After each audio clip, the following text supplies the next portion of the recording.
Okay, today is the 21st of October, 2017. We're at the Community Media Center in Westminster. I'm the interviewee, Larry Burbank. I'm interviewing Gary Saylor. He is a Vietnam veteran. We're going to be talking to each other for about the next 30 minutes, and I'll be asking a question or two. You can respond, but go with your story. Okay. Okay. Thank you, Larry. By asking the veteran, what branch of service were you in, Gary? I was in the United States Army. United States Army. Okay. What was your rank? Specialist 4th class. Specialist 4th class. Yes, sir. Okay, good. And where were you born, Gary? I was born in Hanover, Pennsylvania. Hanover. Hanover, Pennsylvania, 1949. 1949. And you were raised right here in Carroll County? Yes, sir. Raised in Carroll County. Okay. What's your current occupation? Retired. From? Carroll County Times. Carroll County Times. Yes, sir. I see.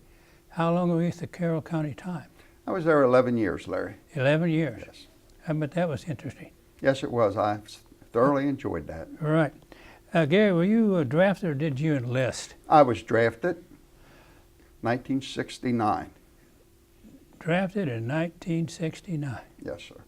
Hmm. And discharged in 1971. How did you feel about being drafted? I was ready to get out of Smallwood. Okay. I was looking for some excitement, but I don't think it was going to be Vietnam. But Okay. I wanted to move on, get out of Smallwood. Smallwood is just out of town here, right? Yes, sir. Okay. So you wanted to get out of town and see some of the world. I guess so, yes, sir. And you chose to take that route. Yes. Now, when you got drafted, how did you feel at the time when you got your draft notice? I felt okay about it. It's something I felt like I wanted to do. Wanted to do? Yes, sir. Wanted to serve your country and... Yes, wanted to serve my country, yes, sir. And we were in kind of a turbulent time. Yes, we were. The evening news wasn't something you really wanted to watch. Okay. So you saw some of that turbulence in 67, 68? Yes, sir. Before you went? Okay. Yes. Okay. How did you feel about the war at the time before you were drafted? I was still in high school, and I didn't really watch a whole lot of the news clippings and all. I heard a lot about it.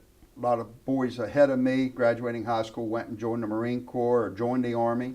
Mm-hmm. I particularly didn't feel like I wanted to go and join. I figured if they needed me, I would get my number. My number would come up, Okay. and it did. And it did. I don't know. I just felt like, I don't know. I didn't have no feelings about the war, really. Mm-hmm. I just knew if I had to go, I was going to go. Okay, good. Yeah. It was a terrible thing to see some of the news clippings on TV. I do know that. Right. I was gone at the time, so I didn't see any of that. Yeah. Right. Okay. Why did you pick the service branches you were in? Was that by luck, or did you request? No, it was just by luck. I think a good bit of us went into the Army. I think the Army was drafting a lot of us. Okay. So Okay. no choice in that. Okay. What did you do in the Army? And well, let's start over. How'd you like basic training? Basic training. I went down to Fort Jackson, South Carolina. Okay. As soon as I got off the bus, I heard somebody yelling, "Saylor, Saylor." Where in the hell is Saylor? It was Sergeant Hatcher. He was 6'4" John Wayne. He did not want no damn sailor in the Army. Good start. I think for 8 weeks, I was his favorite boy. And favorite boy meaning what? Oh, he didn't want no damn sailor in his Army. I had everything from KP to doing push-ups, sit-ups. But when it was all over, he said I did okay. So he knew the best for you. I guess he did, yeah. Right. He made sure I knew my left and my right. And he knew somebody in the unit had your back. Yes, yeah. Right. Okay. Well, what did it feel like when you completed basic training and knew you were going overseas. How'd you feel about that? It was okay. I was okay with it. And we got to go home for 30 days before I got, shipped off to Vietnam. Mm-hmm. Of course, after basic, we did what they called advanced infantry training, and I went over as infantry. Where's the advanced infantry training located? I did that at Fort Jackson also. Oh, Jackson Fort also. Jackson, South Carolina. Okay. Yes. So pretty much stayed there till for all my training. So they got you ready to go right there. Yes, sir. Okay. You were home for 30 days. What did your mom and dad and your family feel about you going over? Well, we had the regular parties, going away parties and all. And I think Mom, she didn't really want her boy to go away. I was an only child. Only child? Only child. Is that right? Yes, sir. And I felt like I really wanted to. My dad was in World War II. I had an uncle in World War II. My uncles served in Korea. And I just really kind of felt like that's my calling. That was me to serve in Vietnam now. So military family, and you wanted to go. Yes, sir. Good. Yes. Okay, I can appreciate that. How did you get through your basic training and your training for overseas? Did that prepare you? Did you feel like you were ready to go? Yes, I do. I think I say now they kind of brainwashed us. We were ready. We were a fighting machine. Right. Okay. Good. Yep. Okay. Gary, were you married at the time? No, sir, I was not. So you got married after you returned home, and Yes, I did. I met a wonderful girl named Cindy from Pleasant Valley. Pleasant. That's a big town. Pleasant Valley? They have a huge fire hall out there. Yes. Cindy and I have been married for 44 years this October. Good. Congratulations. And we have a son and a daughter and 4 grandchildren. And Where are they located? right here in Carroll County. Right in Carroll County. Yes, sir. Our daughter's in Manchester, and our son is right down the road about a half a mile. How about that? Yes, sir. Yeah. We're blessed. Good. Feel like my wife and I are blessed. Absolutely. Okay. You said you came right out of Carroll County. Do you remember what it was like arriving in? How did you get to Vietnam? An airplane or boat or An airplane. an airplane? They flew us over, and I don't know. I remember singing songs, different kind of military songs we were singing going over, and they flew us into Cameron Bay. Okay. I arrived in Cameron Bay, and for a little Carroll County boy, that was the largest piece of blacktop I'd ever seen. Sure. And I was anticipating they'd hand me an M16 and we'd get right to work, But I spent about 3 weeks in Cameron Bay. Getting ready. They didn't know where they were going to send us, I guess. And ended up going out in the highlands called Pleiku. Went out to Pleiku. Engineer Hill. I was assigned with the 815th Engineer Brigade. I think we were not sure what company it was, but anyway. I've got one question for you. When you opened the door in that airplane, what did it feel like? Larry, I can't remember what it felt like. I want to say a rush of hot air because That's it was hot it. in Vietnam. That's it. Rush of hot air, and the smell was a little different. Yes, sir. Yes. Yeah. Okay. Yeah. I can appreciate that. Yeah. Okay. What was your job assignment and your title? You say it was engineers? What's that? Your job title? I was infantry. I went over infantry. Okay. I was a specialist 4th class. I might Okay. have been a PFC when I got to country. Right. And then they increased my rank to a Spec 4. I was assigned to a deuce and a half with a 50 caliber. Deuce and a half. Now, what is a deuce and a half? It's a transporting truck, transport soldiers. But we had converted it into we did security while they worked on the roads over there. The engineers, the guys were running the bulldozers and pans and all. They were rebuilding some of the roads, and we were security for them out in the field. Now, you said a machine gun? It was a 50 caliber. Where was that mounted? Mounted on the back of the deuce and a half. Yes, some of them had 4. I think they were called quad 450s. Yeah, but I just had one 50 caliber. So that was your main duty? Yes, sir. Man the gun? Man the gun, yep. How about that? Did you actually see combat? I would not say, no, sir, I did not actually see combat. No, I did not. This is close enough. It was close enough, yes. A lot of mortars. Charlie would send in a lot of mortars. And then the next day we'd go out and patch up the roads and stuff from the mortars that landed. But the mortars didn't land on your convoy. No, they never did. Not that I can remember, no. They got close. Now, did you work day and night, or just Just during the day, during the day? about a 10-hour day. 10-hour day. So sometimes we'd stay out in the field, and then in the mornings we would be in charge of mining the area. We'd go out and sweep the area for mines. And you stayed in the bush, so to speak, or did you? Yes, sir, we did. Slept in the back of a deuce and a half. They had a canvas top on. That was pretty nice to sleep up there on that little canvas top over the deuce and a half, over the cab of the deuce and a half. Kind of make it a bed on top. Yes, sir. Yeah. I understand. I've done the same thing in my day. Yeah. Okay. Were there any casualties in your unit? Any that you can Not that I recall? can recall. No, I cannot recall any. Okay. That's It was, like I say, we would get a lot of mortars coming in, and we had bunkers to run to. Or a lot of times you didn't want to run to the bunker. That was the most dangerous thing, to be running across to get to the bunker. exactly. It's better to just take cover where you were. Exactly. I So- fully understand that. Yeah. You're right. So, Okay. I guess you were awarded some citations and medals. nah, I think we all got the Vietnam medal. No, I wasn't no medals that I can remember. Do you have a book at home that you might refer to now and then for? At the end of boot camp, they did give us like a yearbook. Okay. Yep. You from- still? Yep. Fort Jackson, South Carolina. They gave us a yearbook. All the guys that was in our squad, in our company, and all. Okay. Sergeant Hatcher's a picture of him in there. Yeah. Okay. Yeah. So your experience in Vietnam, you don't have a yearbook or? No, I do not. Okay. I have some pictures of the guys I served with, things like that. You got that in a kind of a book? Yes, I have like a, yes.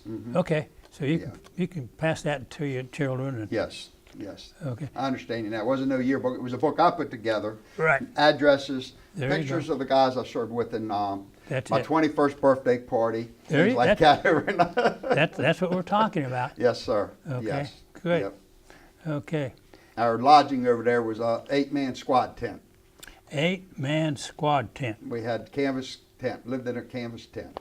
And you move that tent around? We pretty much stayed in Pleiku up there on the hill, we called it, Engineer Hill. So, Okay. A tent. Well, that's.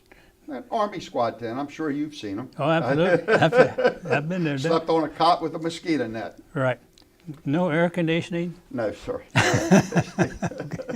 We didn't even have cold beer, Larry. No? No cold beer. Oh, that you were deprived. I believe, yeah. Okay, Gary. I tell you what, I appreciate your interview here. Well, thank you. What did you do after the war? You said you worked with Carroll County Times. What did you do between 70 and? Oh, I went to Catonsville Community College for 1 year, Okay. and I took advantage of the GI Bill. I did not finish. I kind of look back and wished I would have finished, got an associate arts degree or something. But I went to work with a construction company, operated heavy equipment. And I liked it, I enjoyed it, but it was cold in the winter and hot in the summer. Right. I understand.